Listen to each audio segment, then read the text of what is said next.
नमस्कार दोस्तों, एक बार आप सबका फिर से बहुत बहुत स्वागत है आप सभी के अपने YouTube चैनल डियर गुरुजी पर। तो गाइस, जैसा कि आप सभी को पता है, डेली शाम को 5 बजे यहाँ पर मैं लाइव आता हूँ आप सभी के लिए जीके और जीएस का टेस्ट लेकर के आता हूँ। तो जितने लोग यहाँ पर जुड़ रहे हैं फटाफट कमेंट करके बता देंगे आप सभी को मेरी आवाज़ जो है क्लियर आ रही है कि नहीं आ रही है, एंड उसके बाद हम लोग क्लास को करेंगे स्टार्ट। ठीक है, चलिए भाई, गुड इवनिंग सभी का स्वागत है।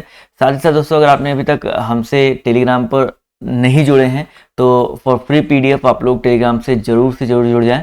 और इंस्टाग्राम पे डेली मैं आप सभी के लिए इंपॉर्टेंट जो अपडेट्स से देता रहता हूँ, नए नए वीडियोस के माध्यम से मैं अपडेट देता रहता हूँ, स्टोरीज के माध्यम से देता रहता हूँ। तो आप लोग इंस्टाग्राम पे जरूर फॉलो कर लो। नीचे आपको डिस्क्रिप्शन बॉक्स में इंस्टा के भी जो लिंक है देखने को मिल जाएगी। तो चलिए, काफ़ी लोग देखिए यहाँ पर जुड़ चुके हैं।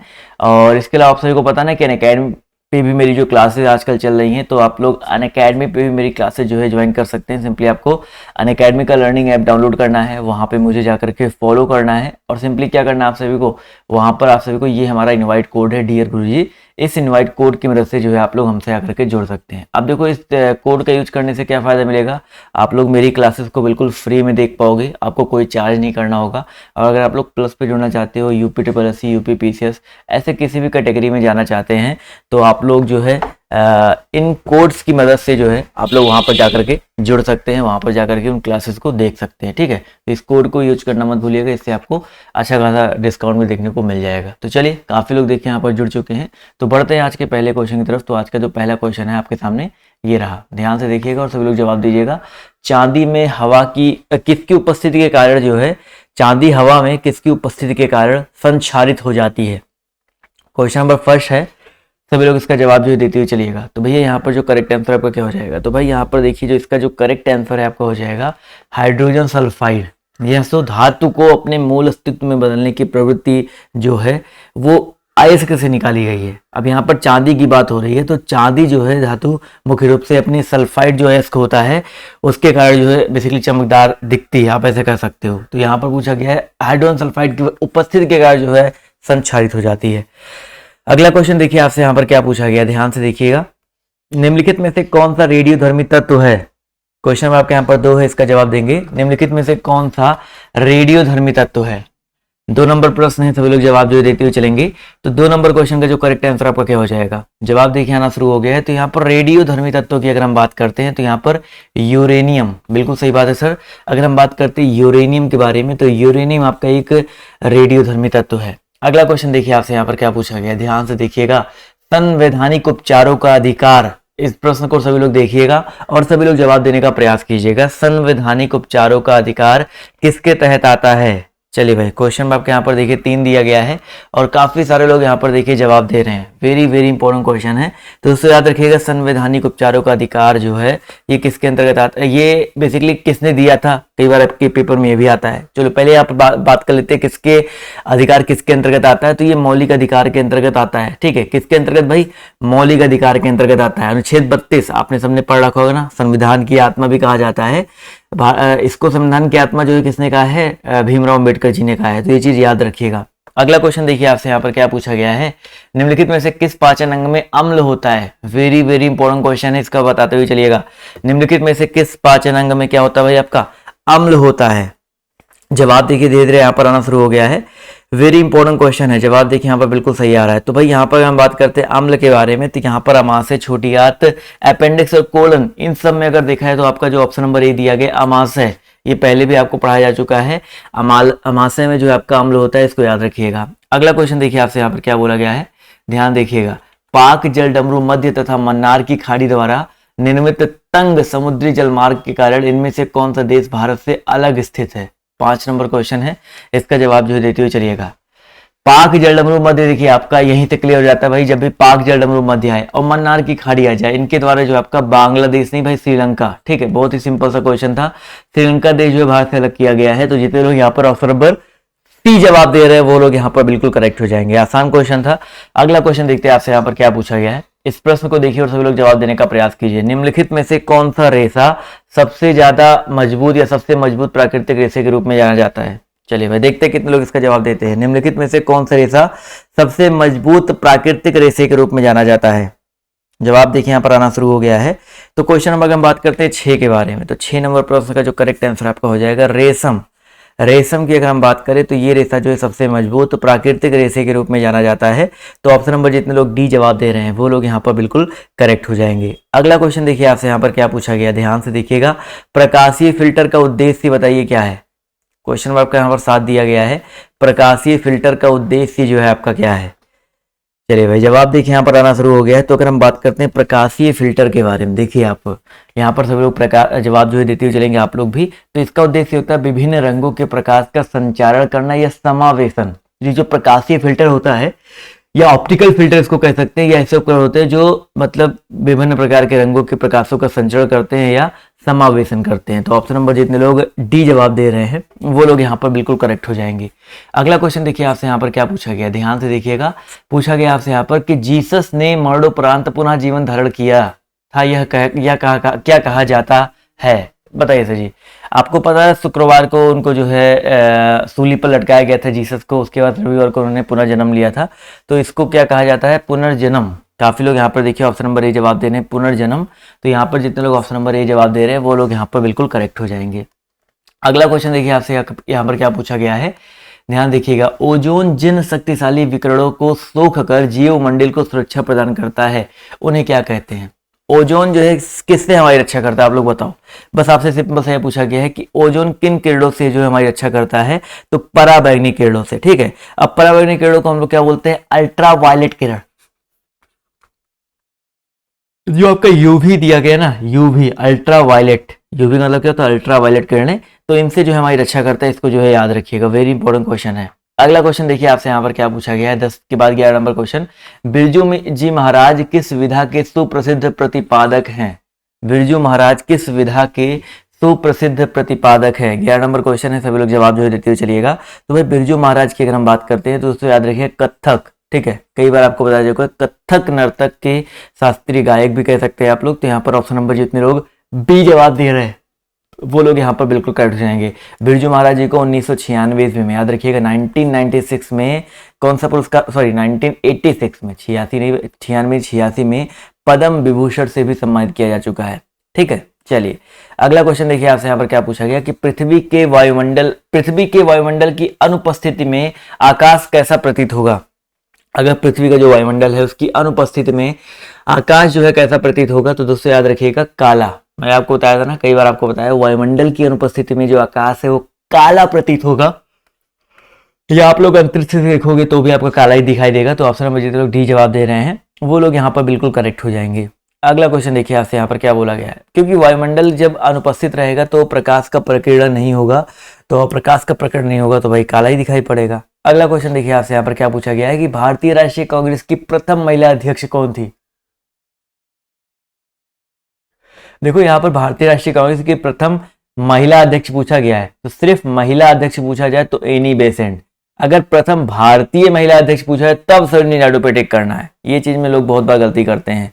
तो 1917 ईस्वी में जो है ये आपकी पहली बार जो अध्यक्ष बनी थी, इसको याद रखिएगा, बहुत इंपॉर्टेंट चीज है। तो यहाँ पर जितने लोग ऑप्शन नंबर सी जवाब दे रहे हैं वो लोग यहाँ पर बिल्कुल करेक्ट हो जाएंगे। चलिए आते हैं, बढ़ते हैं अगले क्वेश्चन की तरफ। तो अगला क्वेश्चन देखिए आपसे यहाँ पर क्या पूछा गया है कि निम्नलिखित में से कौन सा कार्यक्रम निर्धन स्त्रियों की उधार आवश्यकताओं की पूर्ति करता है। क्वेश्चन में अगर हम बात करते हैं किसके बारे में, 14 के बारे में, तो 14 का जो करेक्ट आंसर आपका क्या हो सकता है, निम्नलिखित में से कौन सा कार्यक्रम निर्धन स्त्रियों की उधार आवश्यकताओं की पूर्ति करता है। और जवाब देखिए यहाँ पर बिल्कुल सही आ रहा है। तो 14 का जो करेक्ट आंसर आपका हो जाएगा राष्ट्रीय महिला कोष। राष्ट्रीय महिला कोष की अगर हम बात करते हैं तो ये कार्यक्रम गरीब महिलाओं की ऋण संबंधी आवश्यकताओं को पूरा करने के उद्देश्य से 1993 ईस्वी में 1993 में इसका गठन किया गया था। तो जितने लोग ऑप्शन नंबर बी जवाब दे रहे हैं वो लोग यहाँ पर बिल्कुल करेक्ट हो जाएंगे। अगला क्वेश्चन देखिए आपसे यहाँ पर क्या पूछा गया, ध्यान से देखिएगा। भारत के नियंत्रक व महालेखा परीक्षक लेखा जोखा संबंधी रिपोर्ट किसको प्रस्तुत करते हैं। 15 नंबर क्वेश्चन है और सभी लोग यहाँ पर जवाब देने का प्रयास करेंगे। जी हाँ, सभी लोग यहाँ पर प्रयास करो और एटलीस्ट बातें मत करो कमेंट बॉक्स में। ठीक है, अगर आपको वीडियो पसंद आ रहा है तो आप लोग लाइक कर सकते हैं। तो भारत के नियंत्रक व महालेखा परीक्षक जो है लेखा जोखा संबंधी रिपोर्ट जो है किसको प्रस्तुत करते हैं। तो 15 नंबर क्वेश्चन का जो करेक्ट आंसर आपका क्या हो जाएगा, बिल्कुल सही जवाब आ रहा है सर। ऑप्शन नंबर जितने लोग जवाब दे रहे हैं राष्ट्रपति। राष्ट्रपति भैया याद रखिएगा, बहुत इंपॉर्टेंट क्वेश्चन है। ऑप्शन नंबर सी करेक्ट हो जाएगा। प्रथम बौद्ध परिपथ या परिषद कहां पर आयोजित की गई हुई थी? क्वेश्चन नंबर 16 है, इसका जवाब देने का प्रयास करेंगे। प्रथम बौद्ध परिषद जो है कहां पर आयोजित की गई थी? चलिए भाई, जवाब देखिए यहाँ पर आना शुरू हो गया है। तो प्रथम बौद्ध परिषद की अगर हम लोग बात करते हैं तो दोस्तों याद रखिएगा राजगृह में, ठीक है। गौतम बुद्ध की मृत्यु के बाद प्रथम वर्ष ऋतु में जो है इस सभा को जो है सबसे पहले राजगृह, कहाँ पड़ता है राजगृह भाई? राजगृह जो है आधुनिक में अगर देखा जाए तो राजगीर नाम से जाया जाता है और ये बिहार में पड़ता है, ठीक है। कहाँ पे? बिहार में पड़ता है। चलिए अगला क्वेश्चन देखिए, आपसे क्या पूछा गया है कि पश्चिमी व पूर्वी घाटों का मिलन कहाँ पर होता है? पश्चिमी व पूर्वी घाटों का जो मिलन है वो बेसिकली कहाँ पर होता है? सभी लोग इसका जवाब जो है देते हुए चलेंगे। वेरी वेरी इंपॉर्टेंट पॉइंट है और जवाब देखिए यहाँ पर धीरे धीरे सभी का आना शुरू हो गया है। चलिए भाई, बिल्कुल सही जवाब से पश्चिमी व पूर्वी घाटों का मिलन जो है बेसिकली आपका कहाँ पर होता है? जवाब देखिए यहाँ पर आ रहा है ऑप्शन नंबर ए, नीलगिरी की पहाड़ियों में। जितने लोग ऑप्शन नंबर ए जवाब दे रहे हैं भाई नीलगिरी की पहाड़ियों में, वो लोग यहाँ पर बिल्कुल करेक्ट हो जाएंगे। अगला क्वेश्चन देखिए आपसे क्या पूछा गया है कि सातवाहन साम्राज्य के संस्थापक कौन थे? सातवाहन साम्राज्य के संस्थापक पूछा गया है भाई, कौन थे? 18 का जो करेक्ट आंसर आपका क्या हो जाएगा भाई? ऑप्शन नंबर बी साथियों, सिमुक। बहुत इंपॉर्टेंट है भाई, सातवाहन साम्राज्य के हिंदू साम्राज्य था और बौद्ध धर्म भी साथ साथ शासन करते थे इसमें। तो यहाँ पर जितने लोग ऑप्शन नंबर बी जवाब दे रहे हैं वो लोग यहाँ पर बिल्कुल करेक्ट हो जाएंगे। अगला क्वेश्चन देखते हैं आप यहाँ पर क्या पूछा गया। भारतीय राष्ट्रीय कांग्रेस का प्रथम विभाजन उसके कहाँ के सत्र में हुआ था? राष्ट्रीय कांग्रेस का जो प्रथम विभाजन है उसके कहाँ के सत्र में हुआ था? तो दोस्तों याद रखिएगा, पहला विभाजन जो आपका हुआ था सूरत, कई बार आपको मैंने भी शायद परसों या कल पढ़ाया था, 1907 में 1907 ईस्वी में सूरत में गरम दल और नरम दल आपस में मतभेद के कारण जो है कांग्रेस दो भागों में विभाजित हो गई थी। तो यहाँ पर जितने लोग ऑप्शन नंबर सी जवाब दे रहे हैं वो लोग यहाँ पर बिल्कुल करेक्ट हो जाएंगे। अगला क्वेश्चन देखिए आपसे यहाँ पर क्या बोला गया, ध्यान से देखिएगा। सिलिका जेल जो आपका क्या है? सिलिका जेल जो आपका क्या है? फटाफट यहाँ पर जो है प्रयास करते हुए चलिएगा। सिलिका जेल जो है क्या है? जवाब देखिए यहाँ पर धीरे धीरे आना शुरू हो गया है। तो भाई अगर हम बात करते हैं सिलिका जेल के बारे में, जो कि बहुत ही इंपॉर्टेंट क्वेश्चन है, तो 20 का जो करेक्ट आंसर आपका हो जाएगा सुखाने वाला पदार्थ है। सिलिका जेल का मतलब क्या होता है भाई? वैसे सिलिका जेल से बहुत सारी चीजें होती है, बट यहाँ पर ऑप्शन के हिसाब से सुखाने वाला पदार्थ जो करेक्ट आंसर हो जाएगा। आपने देखा भी होगा कि भाई जो सिलिका जेल होता है वो सिलिका की थैली भी आपके बहुत सारे मतलब डब्बों में पड़ी होती है, तो वो अलग चीज़ होता है। बट सिलिका जेल की अगर हम बात करें तो ये सुखाने वाला पदार्थ होता है। चलिए, जूतों के डब्बों में देखा होगा, पर्स, हैंडबैग, इन सब में आपने देखा होगा सिलिका की जो पैकेट हो आपकी पड़ी होती है, उससे बहुत सारी चीज़ें नहीं होती है। किस सुपरफास्ट रेलगाड़ी के एयर कंडीशन डिब्बों में ब्रेल सिग्नलों की सुविधा है? बताइए सभी लोग, कौन सी सुपरफास्ट रेलगाड़ी में के एयर कंडीशन एसी डिब्बों में ब्रेल सिग्नल इनकी सुविधा है? 21 नंबर क्वेश्चन है, सभी लोग यहाँ पर जवाब जो देते हुए चलेंगे। तो इसका जो करेक्ट आंसर आपका हो जाएगा पुरुषोत्तम एक्सप्रेस, ठीक है। जितने लोग पुरुषोत्तम एक्सप्रेस जवाब दे रहे हैं बोले तो ऑप्शन नंबर ए जितने लोग जवाब दे रहे हैं वो लोग यहाँ पर बिल्कुल करेक्ट हो जाएंगे, ठीक है। चलिए आते हैं, बढ़ते हैं अगले क्वेश्चन पर। तो आपसे यहाँ पर पूछा गया है, जैव उर्वरक नाइट्रोजन को निम्नलिखित में से किस में परिवर्तित करते हैं? जैव उर्वरक जो होते हैं वो नाइट्रोजन को निम्नलिखित में से किस में परिवर्तित करते हैं? तो 22 का जो करेक्ट आंसर आपको हो जाएगा अमोनिया में, ठीक है।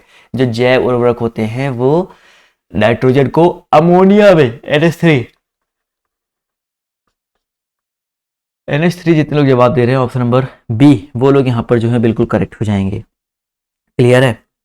चलिए, आवाज नहीं आ रही है यार, इतना सही तो बोल रहा हूँ मैं, आवाज कैसे नहीं आ रही है? ऑप्शन नंबर बी जितने लोग जवाब दिया है वो लोग यहाँ पर बिल्कुल करेक्ट हो जाएंगे। अगला क्वेश्चन देखिए आपसे यहाँ पर क्या पूछा गया है, ध्यान से देखिएगा कि शिवा थापा का संबंध इनमें से किस खेल से है? इसके जस्ट बाद आप सभी को बताना, एक और क्लास चलने वाली है जो कि आपकी जीएस स्पेशल होती है, मैं ही पढ़ाता हूँ, तो आप लोग उस क्लास में भी आने का प्रयास कीजिएगा। शिवा थापा का संबंध जो है इनमें से किस खेल से है? तो दोस्तों याद रखिएगा, शिवा थापा की अगर हम बात करते हैं तो भैया इनका जो संबंध है आपका बॉक्सिंग से है। किससे है भाई? बॉक्सिंग से है। तो यहाँ पर जितने लोग ऑप्शन नंबर ए जवाब दे रहे हैं वो लोग यहाँ पर बिल्कुल करेक्ट कहेंगे। वैसे भारतीय मुक्केबाज है, इनका जन्म, ये बेसिकली रहने वाले कहाँ के? असम गुवाहाटी से हैं, ठीक है। और इन्होंने जो 2012 में ग्रीष्मकालीन ओलंपिक हुआ था उसमें भी हिस्सा लिया था। 2015 में कांस्य, 2010 में रजत इन्होंने जीत रखा है, रजत जो सिंगापुर में हुआ था। अगला क्वेश्चन पूछा गया है यहाँ पर, भारत में गेंडे का प्राकृतिक निवास कहाँ पर है? भारत में जो गेंडे होते हैं उनका प्राकृतिक निवास कहाँ पर है? जवाब देखिए 24 का यहाँ पर आना शुरू हो गया है। तो गेंडे काजीरंगा, आप सभी को पता है भाई काजीरंगा की अगर हम बात करते हैं, भारत के असम राज्य में स्थित है, एक राष्ट्रीय उद्यान है। एक सींग वाले गंडे के लिए विशेष रूप से फेमस है, कई बार आपके पेपर में आता है। अगला क्वेश्चन देखिए आपसे पूछा गया है, वह सुप्रसिद्ध भारतीय क्रांतिकारी कौन थे जो ब्रिटिश जेल में 63 दिनों की भूख हड़ताल के दौरान मर गए। बहुत इंपॉर्टेंट क्वेश्चन है, सभी लोग बताते हुए चलिएगा। वह सुप्रसिद्ध भारतीय क्रांतिकारी कौन थे जो ब्रिटिश जेल में 63 दिनों की भूख हड़ताल के दौरान मारे गए थे या मर गए थे, मारे नहीं गए थे। तो 25 का जो करेक्ट आंसर आपको हो जाएगा जतिन दास। ठीक है, जतिन दास जो है 63 दिनों की भूख हड़ताल के दौरान मारे गए थे। अगला क्वेश्चन देखिए आपसे क्या पूछा गया, CO2 के अलावा अन्य ग्रीन हाउस गैस कौन सी है। CO2 के अलावा जो है अन्य ग्रीन हाउस गैस जो है कौन सी है, तो CO2 के अलावा जो CH4 है, CH4 है, ये भी ग्रीन हाउस गैस है। इसके अलावा CO2 याद रखिएगा, CH4 तो मैंने आपको बता ही दिया, CFC क्लोरोफ्लोरोकार्बन, ये सारी जो है ग्रीन हाउस गैसों के अंतर्गत आती हैं। तो इन चारों को जो है याद रखिएगा, वेरी वेरी इंपॉर्टेंट पॉइंट है। अगला क्वेश्चन पूछा गया कि भारत की राष्ट्रीय आय का संकलन कौन करता है। भारत की जो राष्ट्रीय आय है उसका संकलन जो है कौन करता है, very important question, very important point, सभी लोग यहाँ पर जवाब देने का प्रयास करेंगे। चलिए भाई, जवाब देखिए यहाँ पर आना शुरू हो गया है।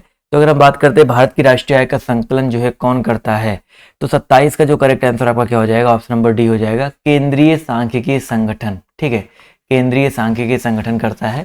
तो ऑप्शन नंबर डी जितने लोग जवाब दे रहे हैं वो लोग यहाँ पर जो है बिल्कुल करेक्ट हो जाएंगे। चलिए भाई, CSO की बात हो रही है, इसकी स्थापना कब हुई थी भाई, 2 मई 1951 ईस्वी को CSO की स्थापना की गई थी। इसका मुख्यालय आपका नई दिल्ली में, कहाँ पे है, CSO का मुख्यालय कहाँ पे है, न्यू दिल्ली में है। 28 नंबर क्वेश्चन कह रहा है कि भारत के उच्चतम न्यायालय की केंद्र और राज्यों के बीच विवादों के निर्णय की शक्ति किसके अधीन आती है। चलिए भाई, क्वेश्चन नंबर आपका यहाँ पर देखिए 28 दिया गया है और सभी लोग यहाँ पर जवाब देने का प्रयास करेंगे। 28 का जो करेक्ट आंसर आपका हो जाएगा दोस्तों, मूल क्षेत्राधिकारिता। ठीक है, उच्चतम न्यायालय की केंद्र और राज्यों के बीच विवादों के निर्णय की जो शक्ति है मूल क्षेत्राधिकार के अंतर्गत आता है। जितने लोग यहाँ पर ऑप्शन नंबर बी जवाब दे रहे हैं वो लोग यहाँ पर बिल्कुल करेक्ट हो जाएंगे। अगला क्वेश्चन बहुत आसान है, कई बार आपको बताया जा चुका, पढ़ाया भी जा चुका है कि सत्यमेव जयते जो शब्द है किस उपनिषद से लिया गया है, किस उपनिषद से उद्धृत है। कई बार आपको ये चीज बताई जा चुकी है तो गलत मत करिएगा। तो भैया यहाँ पर जो करेक्ट आंसर आपको हो जाएगा मुंडोक उपनिषद या मुंडक उपनिषद। ठीक है, जितने लोग यहाँ पर ऑप्शन नंबर बी जवाब दे रहे हैं, इस उपनिषद में यज्ञ की तुलना टूटी नाव से की गई है। कभी कभी पेपर में आता है भाई किस उपनिषद में यज्ञ की तुलना टूटी नाव से की गई है, तो यहाँ पर जो ऑप्शन नंबर बी वाला दिया गया मुंडक उपनिषद से में जो है यज्ञ की तुलना जो है टूटी नाव से की गई है। चलिए साथियों, समझ में आ रहा ना, तो एक एक लाइक करते हुए चलिएगा। और अगली क्लास का लिंक नीचे डिस्क्रिप्शन बॉक्स में और कमेंट बॉक्स में मैंने पिन कर रखा है, तो उसको देखना मत भूलिएगा। अगला क्वेश्चन पूछा है, जब ग्रेफाइट चट्टानें रूपांतरित होती हैं तो उनसे क्या बनता है। 30 नंबर क्वेश्चन का जवाब देते हुए चलेगा कि जब ग्रेफाइट चट्टानें रूपांतरित होती हैं तो उनसे क्या बनता है। 30 नंबर क्वेश्चन है, जवाब देखिए आना शुरू हो गया है। तो इसका जो करेक्ट आंसर आपका क्या हो जाएगा, बिल्कुल सही जवाब आ रहा है सर। 30 का जो करेक्ट आंसर आपका हो जाएगा, जब ग्रेफाइट चट्टानें रूपांतरित होती है तो उनसे नाइस लिखा गया। देखो नाइस क्या होता है मैं आपको बताता हूँ, GNEISS, इसमें जी साइलेंट होता है, ये बनता है, तो उसको याद रख लीजिएगा। तो कुछ लोग संगमरमर जवाब दे रहे हैं, बट यहाँ पर ऑप्शन नंबर जितने लोग बी जवाब दे रहे हैं वो लोग यहाँ पर बिल्कुल करेक्ट हो जाएंगे। चलिए भाई, अगला क्वेश्चन देखिए आपसे यहाँ पर क्या पूछा गया कि निम्नलिखित में से क्या ऊर्जा का वाणिज्यिक स्रोत है। ऊर्जा का वाणिज्यिक स्रोत यहाँ पर बताइए क्या है। चलिए भाई, फटाफट यहाँ पर जवाब जो देते हुए चलेंगे। इसका जो करेक्ट आंसर आपका क्या हो सकता है, जवाब देखिए यहाँ पर आना शुरू हो गया है। तो अगर हम बात करते हैं इस प्रश्न के बारे में, तो इस प्रश्न का जो सही उत्तर है आपका क्या हो सकता है। धीरे धीरे देखिए यहाँ पर जवाब आना शुरू हो गया है। तो अगर हम बात करते हैं भाई ऊर्जा का वाणिज्यिक स्रोत क्या है भाई, तो कृषि अपशिष्ट, सूखा गोबर, सूर्य या प्राकृतिक गैस।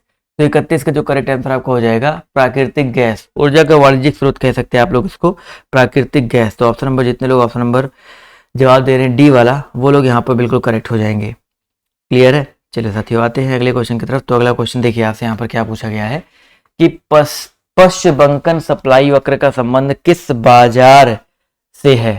क्वेश्चन नंबर 32 है, इसका जवाब जो देते हुए चलिएगा। इसका जो करेक्ट आंसर आपका क्या हो जाएगा, पश्च बंकन सप्लाई वक्र का संबंध किस बाजार से है। क्वेश्चन नंबर आपके यहाँ पर देखिए 32 है, जवाब देखिए आना शुरू हो गया है। तो 32 का दोस्तों जो करेक्ट आंसर आपको हो जाएगा श्रम से है। ठीक है, श्रम जितने लोग यहाँ पर ऑप्शन नंबर बी जवाब दे रहे हैं दोस्तों, श्रम वाला ऑप्शन, वो लोग यहाँ पर जो है बिल्कुल करेक्ट हो जाएंगे। अगला क्वेश्चन देखिए आपसे यहाँ पर क्या पूछा गया, ध्यान से देखिएगा। सूचना प्रौद्योगिकी में एसोसिएटिव, समझिए क्वेश्चन पूछा गया है, सूचना प्रौद्योगिकी में एसोसिएटिव मेमोरी को क्या कहते हैं। चलिए भाई, जवाब जो यहाँ पर सभी लोग देते हुए चलिएगा। इसका जो करेक्ट आंसर आपका क्या हो जाएगा, जवाब देखिए यहाँ पर आना शुरू हो गया है। इसका जो करेक्ट आंसर आपका क्या हो सकता है, बिल्कुल सही जवाब है सर। आईटी में एसोसिएटिव मेमोरी की अगर हम बात करते हैं, थोड़ा आप लोग भी प्रयास करते हो, चलो।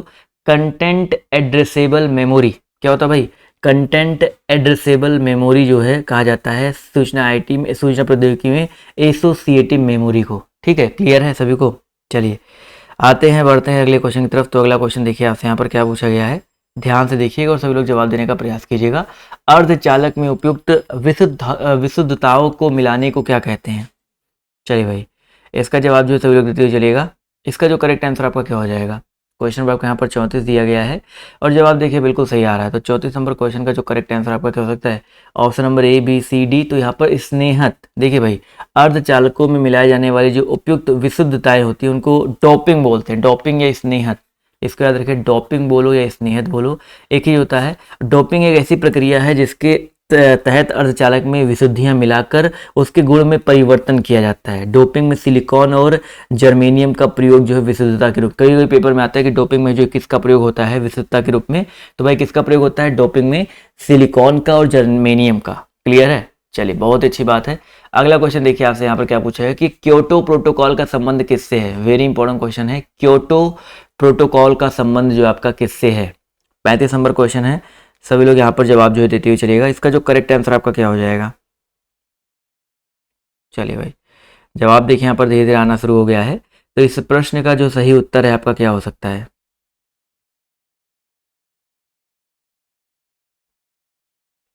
चलिए जवाब देखिए यहाँ पर आना शुरू हो गया। तो भाई क्योटो प्रोटोकॉल की अगर हम बात करते हैं तो 35 का जो करेक्ट आंसर आपको हो जाएगा जलवायु परिवर्तन। इसको याद रखिए साथियों, क्योटो प्रोटोकॉल का जो संबंध है जलवायु परिवर्तन से। जापान के एक नगर पड़ता है क्योटो में, दिसंबर 1997 ईस्वी में, कब भाई 1997 में भूमंडलीय तापमान में वृद्धि से संबंधित विभिन्न मुद्दों पर एक अंतर्राष्ट्रीय सम्मेलन हुआ था, जिससे जलवायु परिवर्तन संबंधी जो वृद्धि है उसके लिए ग्रीन हाउस गैसों का उत्पादन में कटौती के लिए एक समझौता हुआ था। उसी वजह से इसका नाम क्योटो प्रोटोकॉल पड़ा, क्योंकि वहीं पर था। तो यहाँ पर जितने लोग जवाब दे रहे हैं ऑप्शन नंबर बी, वो लोग यहाँ पर जो है बिल्कुल करेक्ट हो जाएंगे। क्लियर है, चलिए भाई, आई होप ये क्वेश्चन भी आपको यहाँ पर समझ में आ गया होगा। समझ में आ गया तो बहुत अच्छी बात है। बढ़ते हैं अगले क्वेश्चन की तरफ। तो अगला क्वेश्चन देखिए आपसे यहाँ पर क्या पूछा गया, ध्यान से देखिएगा और सभी लोग जवाब देने का प्रयास कीजिएगा कि इब्राहिम, ध्यान देखिए, इब्राहिम अलकाजी निम्नलिखित में से किस क्षेत्र में प्रसिद्ध शख्सियत है। चलिए भाई, 36 नंबर प्रश्न है, इसका जवाब देते हुए चलिएगा। इब्राहिम अलकाजी जो है निम्नलिखित में से किस क्षेत्र में प्रसिद्ध शख्सियत हैं। जवाब देखिए यहाँ पर आना शुरू हो गया। तो 36 का जो करेक्ट आंसर आपका क्या हो सकता है, बिल्कुल सही जवाब आ रहा है सर। 36 की अगर हम बात करते हैं तो 36 का जो करेक्ट आंसर है आपका हो जाएगा यहाँ पर हृदय, सिविल, नाट्य, चित्रकला। तो 36 का जो करेक्ट आंसर आपका हो जाएगा नाट्य मंच। ठीक है, इब्राहिम अलका यहाँ पर होना चाहिए, अलका अलग कर दो, जी अलग कर दो। इब्राहिम अलका जी जो है वो, इनका संबंध नाट्य मंच यानी कि थिएटर से है। भारतीय रंगमंच निदेशक और नेशनल स्कूल ऑफ ड्रामा के पूर्व निदेशक भी रह चुके हैं। तो यहाँ पर जितने लोग ऑप्शन नंबर सी जवाब दे रहे हैं वो लोग यहाँ पर जो है बिल्कुल करेक्ट हो जाएंगे। क्लियर है। अगला क्वेश्चन देखिए आपसे कह रहा है कि स्कोडा जिसने बाजार में अपनी सेडान रैपिड उतारी, मूलतः किस देश की ऑटोमोबाइल निर्माता है। यानी स्कोडा करके कार आती है ना, सभी को पता है ना, तो आप सभी को यहाँ पर बताते हुए चलना है। इसका जो करेक्ट आंसर आपका क्या हो जाएगा,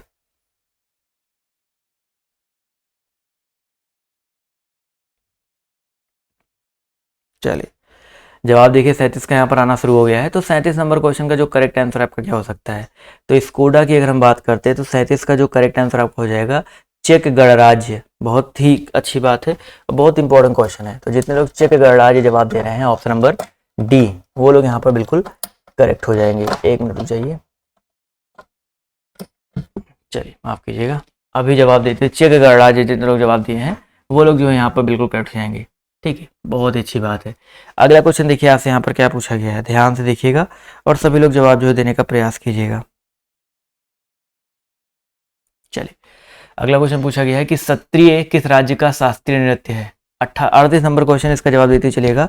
जो आपका सत्रिय दिया गया है वो किस राज्य का शास्त्रीय नृत्य है। मणिपुर, उत्तर प्रदेश, असम या आंध्र प्रदेश।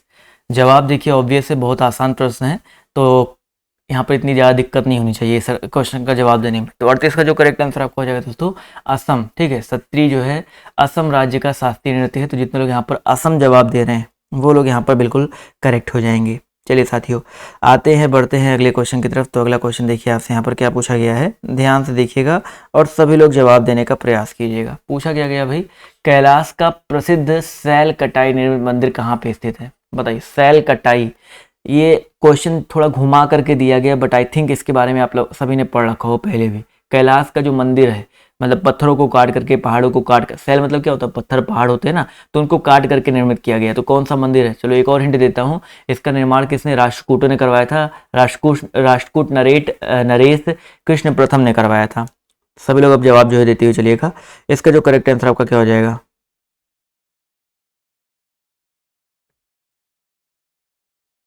जवाब देखिए यहाँ पर धीरे धीरे आना शुरू हो गया। तो एलोरा, अजंता नहीं दोस्तों, एलोरा का कैलाश मंदिर आपने पढ़ रखा है ना। तो जितने लोग यहाँ पर एलोरा जवाब दे रहे हैं ऑप्शन नंबर डी, वो लोग यहाँ पर बिल्कुल करेक्ट हो जाएंगे।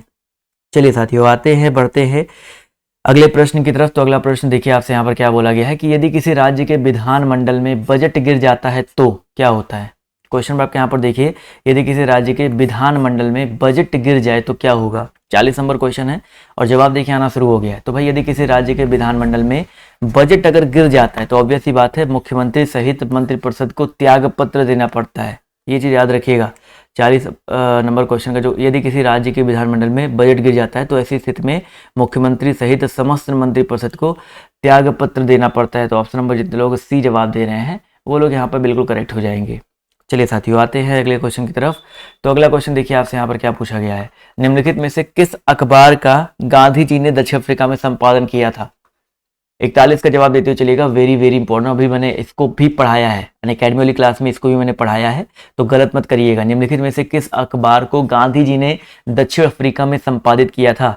तो 41 का जो करेक्ट आंसर आपका क्या हो जाएगा दोस्तों, Indian opinion. Very important question है। 1903 ईस्वी में ये अखबार आया था दक्षिण अफ्रीका में। तो ऑप्शन नंबर जितने लोग ए जवाब दे रहे हैं वो लोग यहाँ पर बिल्कुल करेक्ट हो जाएंगे। चलिए साथियों, आते हैं बढ़ते हैं अगले क्वेश्चन की तरफ, अगले प्रश्न की तरफ। तो आपसे यहाँ पर देखिएगा क्या पूछा गया है। पूछा क्या गया है, सबसे बड़ा टापू बताइए कौन सा है। ग्रीनलैंड, मालदीव, श्रीलंका या मेडागास्कर। सबसे बड़ा टापू यहाँ पर आप सभी को बताते हुए चलना है कौन सा है। 42 नंबर क्वेश्चन है, तो दोस्तों याद रखिएगा ग्रीनलैंड में। ठीक है, सबसे बड़ा टापू जो है ग्रीनलैंड। ग्रीनलैंड विश्व का सबसे बड़ा टापू माना जाता है, बहुत ज़्यादा इंपॉर्टेंट है। इसको जो है बिल्कुल आप लोग मिस मत करिएगा, भूलिएगा मत। ठीक है, अगला क्वेश्चन देखिए आपसे यहाँ पर क्या पूछा गया है, ध्यान से देखिएगा और सभी लोग जवाब देने का प्रयास कीजिएगा। चलिए भाई, क्वेश्चन नंबर 43 की अगर हम बात करते हैं तो मीबोमियन ग्रंथि जो है किस में स्थित होती है। क्वेश्चन में आपके यहाँ पर 43 दिया गया है, इसका जवाब जो है सभी लोग देते हुए चलिएगा। इसका जो करेक्ट आंसर आपका क्या हो जाएगा। चलिए भाई, जवाब देखिए। बीच बीच में इसको भी परेशानी हो जाती है, बट क्या कर सकते हैं। बोमियन ग्रंथि जो है किस में स्थित होती है। जवाब देखिए यहाँ पर आना शुरू हो गया। तो क्वेश्चन नंबर 43 का जो करेक्ट आंसर आपका क्या हो जाएगा, बिल्कुल सही बात सर, यहाँ पर आंख। ठीक है, आंख में स्थित होती है। तो जितने लोग यहाँ पर ऑप्शन नंबर ए जवाब दे रहे हैं आंख, वो लोग यहाँ पर बिल्कुल करेक्ट हो जाएंगे। अगला क्वेश्चन देखिए आपसे यहाँ पर क्या पूछा गया है, किस शहर में भारत का पहला डाकघर एटीएम, बताइए। एटीएम एक करके एक डाकघर भी है, तो आप लोग बताइए सर जी, किस शहर में ये पहला डाकघर एटीएम जो है आपका खोला गया था। बहुत ही अच्छा, बहुत ही मजेदार क्वेश्चन है, सभी लोग यहाँ पर जवाब जो है देने का प्रयास करेंगे। चलिए भाई, जवाब देखिए यहाँ पर आना शुरू हो गया है। तो यहाँ पर जो करेक्ट आंसर आपका क्या हो जाएगा। क्वेश्चन नंबर 44 की अगर हम बात करते हैं तो 44 नंबर क्वेश्चन का जो सही उत्तर है, सही प्रश्न है आपका क्या हो जाएगा। बिल्कुल सही बात सर, चेन्नई। चेन्नई में दोस्तों, चेन्नई मतलब चेन्नई में एक शहर पड़ता है तमिलनाडु, वहाँ पर भारत का जो है पहला डाकघर जो है एटीएम के नाम से खोला गया था। तो ये चीज़ याद रखिएगा, पहला डाकघर एटीएम जो है खोला गया था। अगला क्वेश्चन देखिए आपसे यहाँ पर क्या पूछा गया है, कब खोला गया था। चलो भाई, आप लोग कमेंट करके बताइएगा जो है खोला कब गया था। भारत में आर्सेनिक समस्या मुख्य रूप से किस कारण से है। आर्सेनिक समस्या जो बताइए सर जी, मुख्य रूप से किस कारण से है। सभी लोग यहाँ पर बताते हुए चलिएगा, इसका जो करेक्ट आंसर है आपका क्या हो सकता है। जवाब देखिए यहाँ पर आना शुरू हो गया है। तो दोस्तों याद रखिएगा, भारत में जो आर्सेनिक समस्या है वो प्रभावित क्षेत्र में भूजल का अत्यधिक दोहन।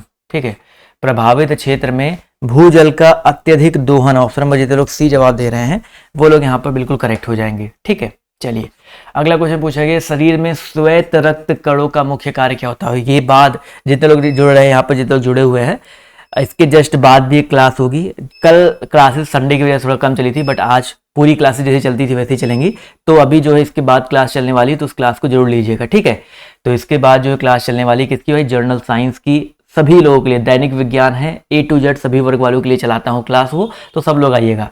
शरीर में श्वेत रक्त कणों का मुख्य कार्य जो है, तो 46 का जो करेक्ट आंसर आपका हो जाएगा, रोगों के विरुद्ध शरीर का रक्षण करना। ठीक है, रोगों के विरुद्ध जो है शरीर का रक्षण करना। तो ऑप्शन नंबर डी जितने लोग जवाब दे रहे हैं वो लोग यहाँ पर बिल्कुल करेक्ट हो जाएंगे। अगला क्वेश्चन देखिए आपसे क्या पूछा गया है, निम्नलिखित में से कौन सा विटामिन पानी में घुलनशील है। वेरी इंपॉर्टेंट क्वेश्चन है, निम्नलिखित में से कौन सा विटामिन किसमें भाई पानी में घुल जाता है। 47 का जवाब जो है सभी लोग देते हुए चलिएगा। तो 47 का जो करेक्ट आंसर आपका क्या हो सकता है, मैंने कल आपको बताया था ADEK वसा में घुलनशील, और बचे कौन कौन से, बी और सी, ये पानी में घुलनशील। इसको ऐसे याद रखिएगा, ADEK एडेक जो होते हैं आपके वसा में होते हैं, और बी और सी जो आपके कितने किस में होते हैं भाई, पानी में होते हैं। तो इतना आसान क्वेश्चन तो आप लोग गलत मत करिएगा। तो ऑप्शन नंबर जितने लोग बी और सी जवाब दे रहे हैं वो लोग यहाँ पर बिल्कुल करेक्ट हो जाएंगे, कभी भी गलत नहीं करोगे। अगला क्वेश्चन देखो आपसे यहाँ पर क्या पूछा गया है कि अर्थशास्त्र की दृष्टि से यदि बिना किसी को बदतर बनाए और किसी को बेहतरी संभव है तो वह कैसी स्थिति है। बहुत ही अच्छा प्रश्न है। अर्थशास्त्र की दृष्टि से यदि बिना किसी को बदतर बनाए और किसी और की बेहतरी संभव हो तो ऐसी स्थिति को क्या बोलते हैं भाई, परेटो सुपीरियर। ठीक है, परेटो श्रेष्ठ, परेटो सुपीरियर जितने लोग जवाब दे रहे हैं ऐसी स्थिति को परेटो श्रेष्ठ कहते हैं। तो ऑप्शन नंबर जितने लोग डी जवाब दे रहे हैं वो लोग यहाँ पर बिल्कुल करेक्ट हो जाएंगे। चलिए साथियों अगला क्वेश्चन देखते हैं आपसे यहाँ पर क्या पूछा गया है, ग्रीन हाउस प्रभाव का मतलब क्या है। आखिर में ग्रीन हाउस प्रभाव सभी लोग बताते हुए चलिएगा, इसका मतलब क्या है, इस प्रभाव का अर्थ जो है आपका क्या है। और जितने लोग नए जुड़े हैं चैनल पर, या प्लीज चैनल को सब्सक्राइब भी कर दीजिएगा, जिससे आने वाली वीडियोस के नोटिफिकेशन आपको जो है जरूर से जरूर मिलते रहे। तो 49 नंबर क्वेश्चन का जो करेक्ट आंसर आपका क्या हो जाएगा, जवाब देखिए यहाँ पर बिल्कुल सही आ रहा है। तो 49 की अगर हम बात करते हैं तो 49 नंबर प्रश्न का जो सही उत्तर है आपका क्या हो जाएगा, option number A, B, C या D। तो यहाँ पर सी ऑप्शन, वायुमंडलीय गैसों के कारण सौर ऊर्जा को रोकना। तो जितने लोग यहाँ पर ऑप्शन नंबर सी जवाब दे रहे हैं वो लोग यहाँ पर बिल्कुल करेक्ट हो जाएंगे। अगला क्वेश्चन देखिए आपसे यहाँ पर क्या पूछा गया है कि जनरल डायर जो जलियांवाला बाग नरसंहार का दोषी था किसके द्वारा मारा गया था। देखिए इसके जस्ट बाद आप सभी की जीएस वाली क्लास है, तो आप लोग फटाफट पहले उस क्लास में आ जाओ। उसके पहले आपको क्या करना है, कॉमेंट बॉक्स में जाकर के ये आपको होमवर्क है, काफी लोग होमवर्क में जवाब नहीं देते हैं, तो ये इस वाले जो आपका लाइव कॉमेंट चल रहा है उसमें जवाब नहीं देना है, जो मेन कॉमेंट बॉक्स होता है वहां पर आपको, क्योंकि ये क्वेश्चन बहुत आसान है, उसमें आपको इसका जवाब जो देना है कि जनरल डायर जो जलियांवाला बाग नरसंहार का दोषी था किसके द्वारा मारा गया था, कहां मारा गया था। तो नीचे कमेंट बॉक्स में आप लोग मेन कमेंट बॉक्स में कमेंट करके बताइएगा। तब तक आप लोग अगली क्लास में जल्दी से 1 मिनट में आपकी क्लास स्टार्ट होगी, रोज की तरह लेट नहीं होने वाला है, तो जल्दी से अगली क्लास में आ जाओ जो कि आपकी जनरल साइंस की चलने वाली है। तो आज की इस क्लास में सिर्फ इतना ही, अभी के लिए बाय बाय, टेक केयर, जय हिंद, जय भारत। मिलते हैं आप सभी से अगली वाली वीडियो में, जल्दी से जल्दी आप लोग दौड़ भाग करके आ जाओ। धन्यवाद।